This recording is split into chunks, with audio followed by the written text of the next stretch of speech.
Fala aí pessoal, sejam muito bem-vindos a mais um vídeo aqui no meu canal do YouTube. Gente, hoje quero trazer aqui para vocês uma visão sobre o resultado da ISA Energia, empresa aqui que faz parte da minha carteira, empresa previdenciária que inclusive muitas pessoas têm aqui. O resultado acabou de sair, a gente vai fazer o que eu sempre faço aqui, que é aquela visão geral no resultado, tá? Acho que é um dos vídeos que eu consigo postar rápido, porque a gente vai fazendo essa primeira visão.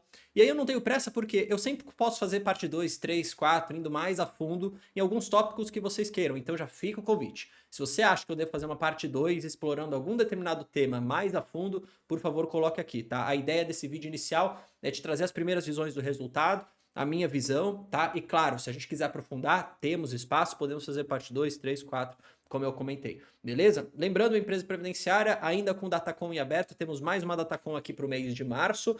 Depois disso, o próximo dividendo vai ser anunciado só no final do ano e vai ser pago só em 2023, então fique muito atento quanto a isso, beleza? O que a gente vai fazer, tá? Hoje aqui, a gente vai usar de duas formas. Primeiro, a gente vai falar aqui com base na notícia que saiu, que já resumiu, depois eu quero abrir o earnings release, tá? O release de resultados e mostrar alguns pontos específicos, entre eles falar de endividamento da companhia, falar aqui da parte de investimentos, porque isso tudo traz pra gente aquela visão do dividendo, que é bastante importante na estratégia previdenciária.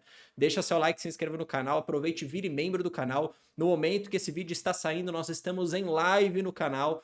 3 vezes por semana nós temos lives aqui para membros, tá? Você tem acesso à minha planilha de preço teto, ao meu grupo no Telegram, tudo por R$ 20 por mês, pessoal. Testa pelo menos um mês, eu te peço isso. Você consegue tirar dúvida comigo, consegue falar ao vivo comigo, tá? Falar da sua carteira, falar das suas dúvidas. Muita gente tem pego boas oportunidades e tem ajudado, beleza? ISA Energia tem lucro regulatório de 810 milhões, queda de 10%. Muito cuidado se você só olha para o headline, tá? O que aconteceu? A gente teve um impacto de uma provisão de contingência para uma ação judicial, mais ou menos aí 70 milhões de reais. Isso daqui, essa provisão acaba por descontar valor ali, vamos supor não, vamos deixar bem claro aqui, desconta isso no balanço da companhia, na DRE, e aí, portanto, acaba entrando como um impacto negativo para o lucro, tá? O lucro diminui. Agora, qual que é a grande diferença? Nem tudo que passa por ali necessariamente tem efeito caixa, tá? Ou seja, não é que a empresa foi lá por conta dessa provisão e pegou 70 milhões e queimou.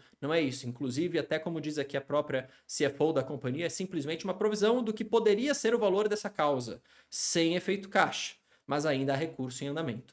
Ou seja, se você está olhando aqui do ponto de vista operacional, você não levaria isso aqui em conta, beleza? Então, só para você entender, provavelmente headline vai aparecer, né? Lucro cai, enfim. Cuidado, tá? Lucro antes dos juros, imposto, depreciação e amortização, que é o EBIT, daquela proxy da geração de caixa de forma regulatória, a gente sempre olha aqui para os resultados regulatórios da companhia, que tem uma maior assertividade aí para o caixa, para a verdadeira geração de caixa da companhia. 794 milhões, recuou ali 3,9. A margem EBITDA também recuou um pouquinho para 68,7. Tá? A gente vai ler aqui esses principais destaques, depois eu quero entrar nesses pontos como eu comentei para vocês. A receita ficou em 1 bi aqui praticamente, tá? Uma alta em relação ao quarto tri. Os recebimentos do RBSE, lembra, que são aquelas indenizações sobre aqueles ativos lá de trás, lá daquela época, lá atrás, que vinha da Transição Paulista e que era ainda inclusive Transição Paulista, que a empresa fica recebendo e em 2018 ela praticamente entra em extinção, vamos falar assim, acaba o RBSE. Ele acaba recuando ali, aqui 12%, foi para 516 milhões, é uma parcela extremamente importante da receita, sabemos disso, só que olha aqui o que a gente está começando a olhar, a receita líquida que não considera o RBSE está crescendo. Isso por quê, gente? Porque nós temos novos projetos entrando em operação. Ah, Bruno, quando acabar o RBSE, os novos projetos já vão ser capazes de sobrepor isso? Ou seja, vai ficar meio no 0 a 0? Não. Inclusive, isso não é uma surpresa para ninguém do mercado. Já se coloca no preço, nos balanços, nas previsões da empresa, que quando acabar o RBSE, a gente não vai ter uma compensação da receita, não pelo menos em D0. Já está no preço, isso não é uma surpresa. Agora, o que a companhia tem feito? Eu quero mostrar para vocês esse investimento. Seja em novos projetos, seja o que eles chamam de reforço e melhorias, que a gente precisa olhar com um olho bem importante, porque é uma vantagem competitiva da companhia, na minha opinião. Tá. Receita bruta da ISA foi de 5 bilhões, tá? E foi impulsionado por alguns projetos Greenfield, que justamente são esses projetos que estão entrando agora em operação, tá? Itaúnas e o Triângulo Mineiro, tá? Em dezembro passado, o projeto Minuano, que atende a região serrana do Rio Grande do Sul, também entrou em operação integral. A ISA arrematou essa concessão em leilão de transição lá em 2019 e investiu 720 milhões. Olha só que interessante, vantagem competitiva também. Primeiro que o custo fica abaixo do que a própria ANEEL mandava para a gente, ou seja, às vezes os analistas faziam contas com o que a gente via de dados da agência regulatória, na verdade, surpresa positiva, o custo ficou 14% abaixo.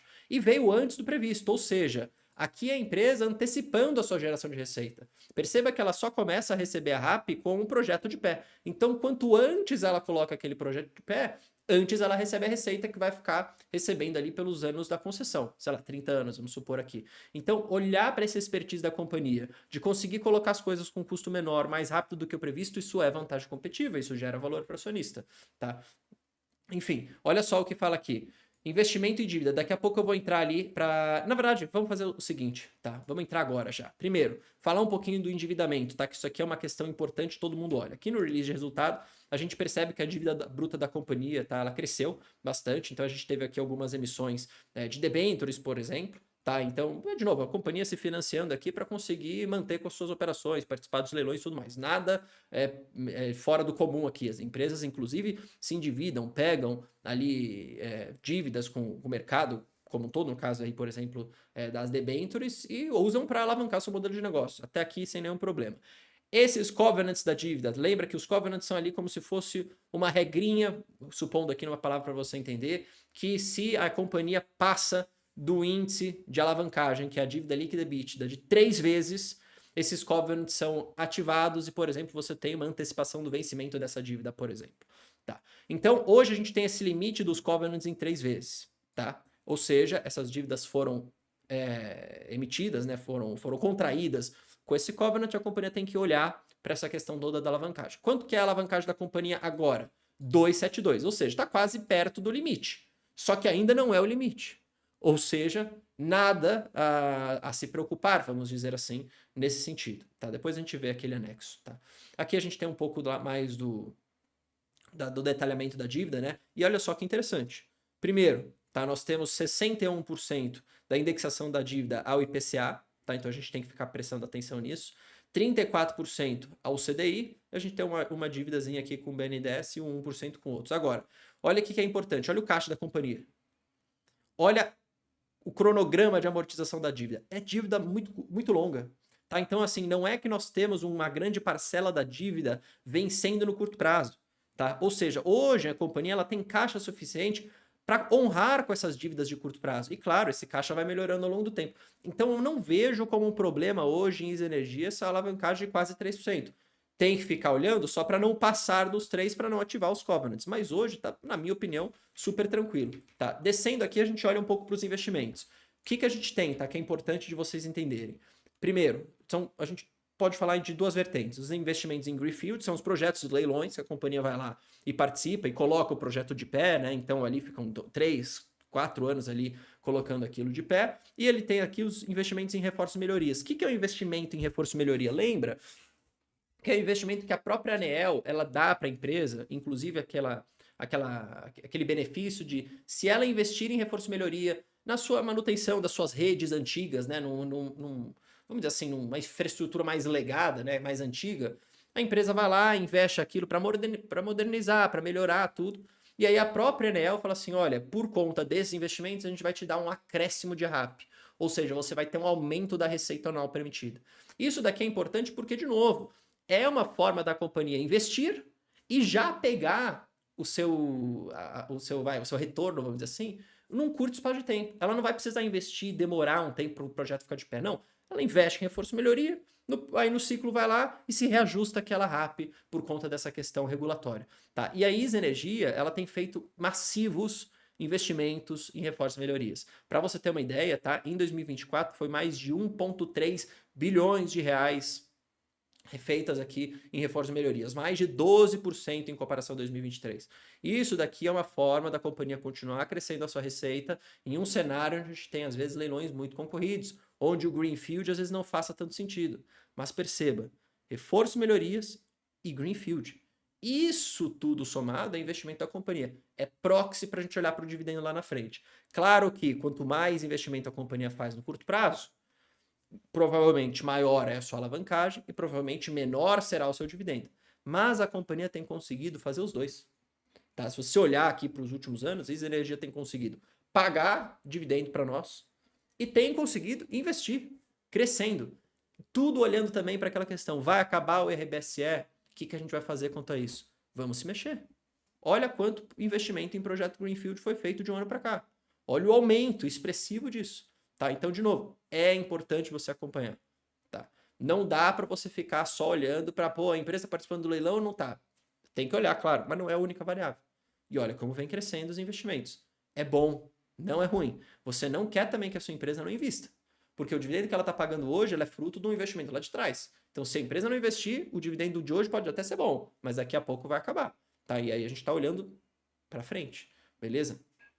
Aqui a gente tem alguns projetos, tá? Alguns leilões que a gente tem aqui, que a empresa acabou ganhando, tá? Então veja, aqui a gente tem os projetos, a situação atual, né? Aqui, por exemplo, tem alguns em licenciamento ambiental, alguns aqui em obra já, tá? Então, de novo, isso daqui é só para você ver que a companhia está se mexendo, tá? Isso daqui é importante de mencionar. Bruno, qual que é a sua opinião sobre isso tudo, nessa minha primeira visão? Os pontos mais importantes que o pessoal sempre fala, endividamento, minha opinião, controlado, tá? Investimentos, na minha opinião, vindo de acordo com o que a gente necessita, tá? Que é, de novo, usar dessa vantagem competitiva de reforço e melhoria e, ao mesmo tempo, investir em projetos Greenfield e o dividendo continua sendo pago, tá? Em nenhum momento vimos aqui, pelo menos não nessa minha opinião, nessa minha visão, e a gente, claro, eu quero ter a possibilidade aqui de perguntar para o Rui, para o CEO e para a nova CFO, como que vai ficar essa política, mas aparentemente nada mudou, senão eles já teriam falado. Pelo menos essa é a minha opinião. Até o momento que eu estou fazendo isso daqui, não tem nada nesse sentido. Tá? Então, a política de dividendo vai continuar igual. Tá tudo dentro dos covenants. Beleza? Lembrando que a companhia também ela é uma companhia AAA, tá? Ou seja, uma companhia muito bem respeitada em termos de ser boa pagadora. Tá? Isso também garante condições mais atrativas, né, na sua aquisição de dívida, vamos falar assim. Então, cara, é tudo expertise da companhia. Se você tem a companhia só pelo RBSE, eu acho que você não deveria ter. Porque não é isso a tese do negócio, entendeu? Enfim, a gente se vê no próximo vídeo. Tamo junto. Valeu, falou, fui.